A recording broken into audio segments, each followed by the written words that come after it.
1.3 Stoichiometry Learning Outcomes 1.3a Write and balance chemical equations by inspection method. Balancing chemical equations. Before we can balance a chemical equations, we need to know what is represented by a chemical equations. A chemical equation shows a chemical reaction using symbols for the reactants and products. The formula of the reactants were writing on the left side of the equations, while the products are on the right. For example, given an unbalanced chemical equations, NH3 react with CuO to form Cu plus N2 and H2O. For these equations, NH3 and CuO are reactants, whereas the Cu, N2 and H2O are known as the products.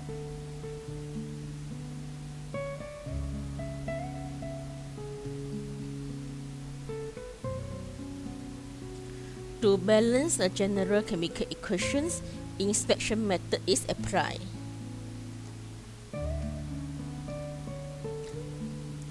To apply the inspection method, first we need to write down the unbalanced equations, write the correct formula for the reactants and product.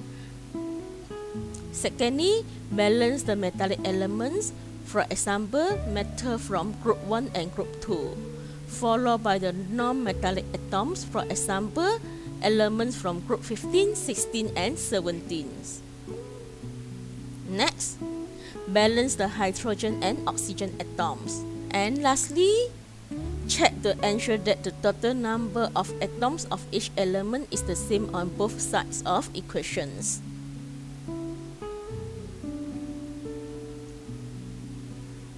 Example, balance the chemical equation by applying the inspection method. Given the unbalanced chemical equations, NH3 react with CuO to form Cu plus N2 plus H2O.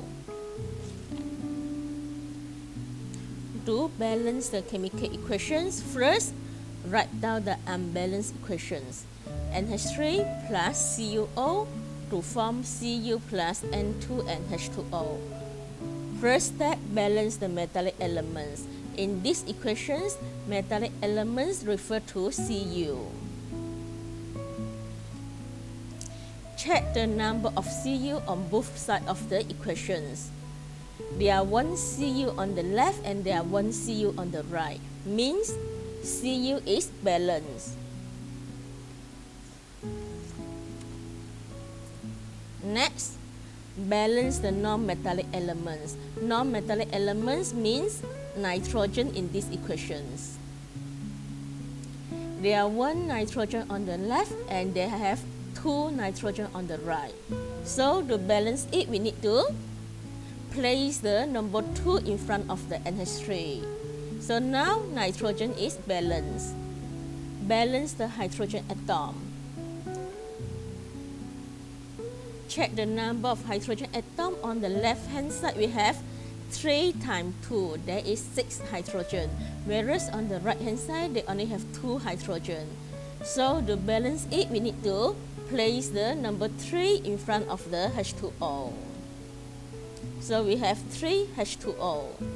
Next, balance the oxygen atom. There are 1 oxygen present on the right and they have 1 times 3, 3 oxygen atom on the right. So to balance it, we need to put the 3 in front of the CuO. Last, recheck to ensure all the elements are balanced. After we balance the oxygen, we'll notice that they have 3 Cu present on the left, but they only got 1 Cu on the right. So to balance it, we need to put the 3 in front of the Cu. So here we have the balanced chemical equations.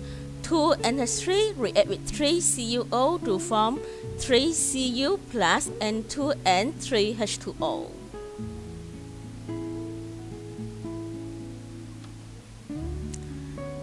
Stoichiometry calculation. Stoichiometry can be used to calculate quantities such as the amount of product that can be produced with given reactants and percentage yield.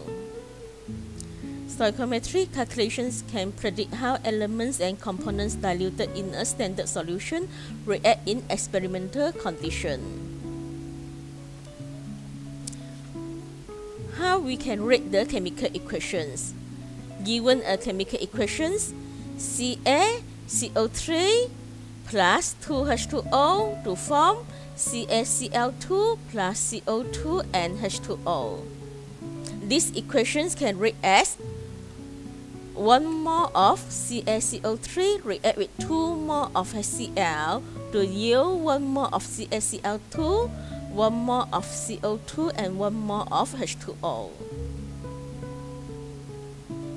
Stoichiometry can be used for calculating the species we are interested in during a reaction.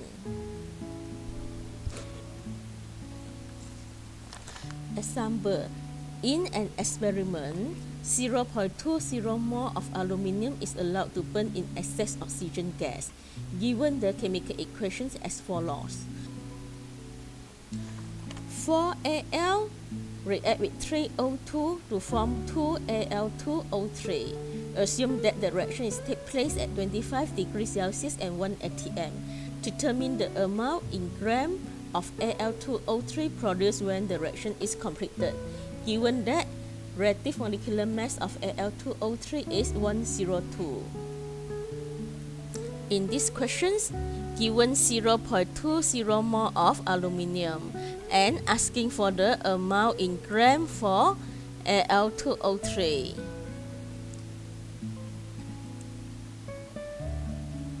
To solve these questions, we need to make the stoichiometry comparison between the Al and Al2O3. So from the equations, 4 mole of aluminium will produce 2 mole of Al2O3. If 0.20 mole of aluminium, so we'll get 0.20 mole times 2/4 mole of Al2O3. So the number of mole of Al2O3 is 0.10 mole. To convert the number of mole to its mass, we need to use the number of mole multiply its reactive molecular mass.